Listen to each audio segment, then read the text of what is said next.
నేనే పాపం వారిని వాళ్ళ నాన్నగారిని కించపరచాలని కాదు సుమా. ఎందుకంటే వాళ్ళ నాన్నగారు చాలా గొప్పవాడు. ముగ్గురు బ్రహ్మాండమైనటువంటి పేరు ప్రఖ్యాతులు సంపాదించుకున్నటువంటి కొడుకుల్ని కన్నటువంటి వ్యక్తి. కానీ దేనికో దానికి సెటిల్ అవ్వను స్వామి. మీ నాన్నగారు కేతువాదా లేక రామనామస్మరణ చేసే వ్యక్తి ఏదో ఒకటి సెటిల్ అవ్వకోకుండా ఆయన్ని కించపరిచేటటువంటి కార్యక్రమాలు ఎందుకు చేస్తున్నారో నాకు అర్థం కావడంలా. అక్కడక్కడే తిరిగేటటువంటి కార్యక్రమం చేస్తున్నారు. ఏమిటో ఇది చాలా దురదృష్టకరమైనటువంటి అంశం. చాలా మంది అనుకున్నారు ఉప ముఖ్యమంత్రి గారు కదా, ముఖ్యమంత్రి గారి తర్వాత ముఖ్యమంత్రి అందరు వాడు కష్టపడి సాధించుకున్నాడు, 21 సీట్లు గెలిపించుకున్నాడు. తన పార్టీ వాళ్ళు కాకపోయినా ఆ పార్టీ వాడిని పట్టుకుని ఉప ముఖ్యమంత్రిగా ఉండి మరి ఇచ్చిన హామీల పట్ల నీ జయకేతంలో ఏమైనా మాట్లాడేవా? ఇదిగో మేము సూపర్ 6 ఇచ్చాం, ఇవన్నీ కూడా అమలు చేయబోతున్నాం. మేము ఇంతకు ముందు అనేకమైన హామీలు ఇచ్చాం, ఫలానా హామీలు నెరవేర్చబోతున్నాం. మళ్ళా రాబోయే కాలంలో వైఎస్ఆర్ కాంగ్రెస్ పార్టీని ఎదుర్కొనే ధీటైన పార్టీగా మేము తయారవుతాం, జనసేనను పెంచుతాం. అదేమి లేదు. జనసేనను పెంచుతామంటే పవన్ కళ్యాణ్ మన చంద్రబాబు నాయుడు గారు ట్యాప్ కట్టేస్తాడు.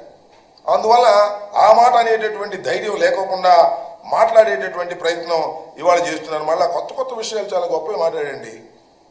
మీకు గుర్తుందిగా ఆ మధ్యన ఉత్తరాది వారి అహంకారం ఏమిటి, ఉత్తరాది వారి మన దక్షిణాది మీద పత్రం ఏంటి అని చించుకున్నాడు, స్లోగన్లు ఇచ్చాడు. మనం మారిపోయాడండి. ఇప్పుడు ఉత్తరాది వారి అహంకారం పోయి ఉత్తరాది వారికి దక్షిణాదిని కాపాడటం కోసం ఆయన ఒక సైనికుడిగా తయారయ్యాడు. మొత్తం వెళ్ళాడు. షణ్ముఖ వ్యూహం అంట. అదేంటో నాకు అర్థం కాల. ఒక వ్యూహం నుంచి ఒక వ్యూహం, ఆ వ్యూహం నుంచి ఈ వ్యూహంగా మారుతాడు. ముందేమో ఎర్ర కండువా వేసుకుంటాడు, ఆ తర్వాత మళ్ళీ ఏదేదో కండువా వేసుకుని మళ్ళీ వచ్చి కాషాయ రంగు వేసేసుకుంటాడు. ఎందుకు మారావు అసలు ఏమిటి ప్రజలకు చెప్పాలి కదా. ఎలా మార్పు చెందుతూ వచ్చావు సిద్ధాంతం చెప్పాలి కదా. నాకు అర్థం కాలేదు. ఎక్కడో చోట సెటిల్ అవ్వాలి కదా. ఎక్కడ సెటిల్ కావట్లా, ఎక్కడ సెటిల్ అవుతాడో అర్థం కావట్లా. గాల్లో కొట్టుకుపోతా ఉన్నాడు ఎటుబడి తట్టు.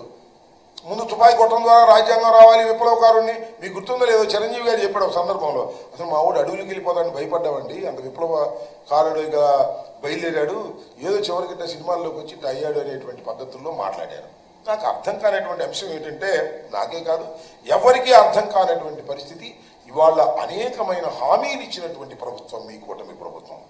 ముగ్గురు కలిసి అధికారంలోకి వచ్చారు, మమ్మల్ని ఓడించారు, గద్దె దించుతా ఉన్నారు, దించారు, అయిపోయింది. మీరు మీ సంగతి ఏంటి?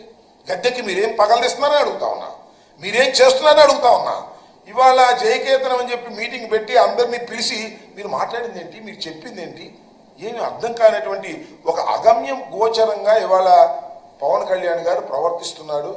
ఆయనకి అసలు ఒక సిద్ధాంతమే లేదు. షణ్ముఖ వ్యూహం అని చెప్పేసి ఒక వ్యూహం నుంచి మరొక వ్యూహం, ఆ రకంగా ఊసర వెలిలాగా మారిపోతున్నారు. సెటిల్ కానటువంటి పరిస్థితి ఇవాళ కనిపిస్తూ ఉంది. వాలంటీర్లు మోసం చేశారు.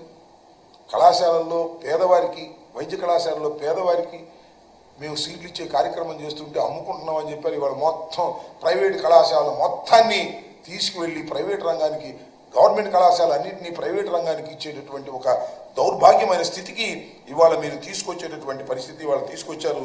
ఇది చాలా దురదృష్టకరమైనటువంటి పరిణామాన్ని మనం చేస్తున్నాం. అంతేకాదు ఇవాళ కూటమి ప్రభుత్వంలో ఉన్నటువంటి శాసనసభ్యులు కానీ, ఎంపీలు కానీ, మంత్రులు కానీ ఏం జరుగుతుంది? ఇవాళ దోపిడీ, ఇసుక దోపిడీ, మట్టి దోపిడీ, బియ్యం దోపిడీ. అసలు జనసేనలో ఉన్నటువంటి శాసనసభ్యులు అందరూ కూడా దోపిడీ చేస్తుంటే హాయిగా చుక్కలు లెక్కెడుతున్నావు నువ్వు. అదేమంటే నువ్వు వీరుణ్ణి, సూర్యుణ్ణి, అవినీతికి వ్యతిరేకం, ధర్మం కోసం పరిపాలన చేస్తాను, కోపం వస్తుంది నాకు, ఇవన్నీ మాట్లాడతావు. మీ వాళ్ళు దోచుకుంటుంటే మాత్రం నీకు ఏ రకమైన కోపము రాదు. మీ వాళ్ళు డైరెక్ట్గా లెక్చర్లు కొడుతున్నారు, డాక్టర్ల మీద తిరగబడుతున్నారు. అసలు నీకు అతి ప్రియమైనటువంటి మంత్రి గారు ఉన్నాడు, ఆయన కలెక్షనే పనిగా బియ్యం, రైసు, విజిలెన్సు, దాడులు, సీజు, మళ్ళీ ఓపెను, డబ్బులు. ఈ మధ్య సీజ్ ది షిప్ అని సముద్రంలోకి వెళ్ళావు, మళ్ళీ తిరిగి వచ్చావు. అర్థం పర్థం లేని మాటలు మాట్లాడేటటువంటి పరిస్థితికి వల్ల మీరు దిగజారిపోయినటువంటి పరిస్థితులు ఉన్నాయి. అసలు మీ సిద్ధాంతం ఏంటో, మీ పరిస్థితి ఏంటో మీకే తెలియని పరిస్థితుల్లో మీరున్నారనేది ఇక్కడ నేను చాలా స్పష్టంగా చెప్పదలుచుకున్నాను. ఏది ఏమైనప్పటికీ కూడా ఒక పద్ధతి ప్రకారం ముందు వెళ్ళవలసినటువంటి మీరు పద్ధతి తప్పి ఇష్టానుసారంగా వెళ్తున్నారు.